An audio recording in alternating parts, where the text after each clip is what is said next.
Hello everyone. I will tell you if it's a good idea to invest in ING.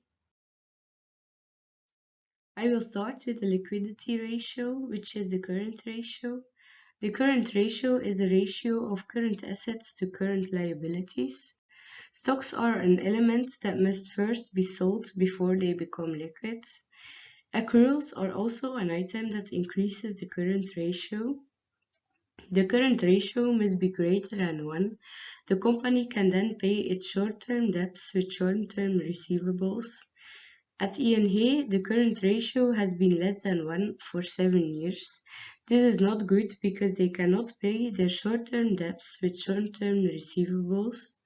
However, it is good that the current ratio has been rising again in the last 2 years and is already much higher than in 2015.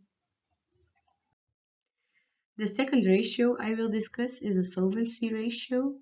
I took the debt to equity ratio. The debt to equity ratio of a company shows the ratio of its equity to its debt.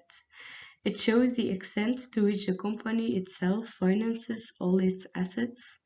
The optimum is between 0.25 and 0.5. At ING, you see that this is often below 0.25, so they have high equity and little debt. This is positive, but this ratio may not be too low either. The third ratio I will discuss is a profitability ratio. The return on equity is calculated by dividing the net profit by the equity of the company. This allows us to see how much profit is made on the equity. The return on equity is most of the time between 8 and 10% by ING. This means that for every 100 euros of equity capital, they earned 8 to 10 euros. This is not so good. The higher the return on equity, the better. In 2020, there was a sharp drop, probably due to the corona crisis, but in 2021, this was brought back to the level before corona.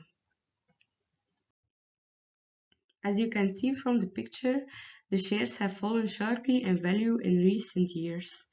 The low point came in 2020, probably due to the corona crisis. The market then recovered reasonably well.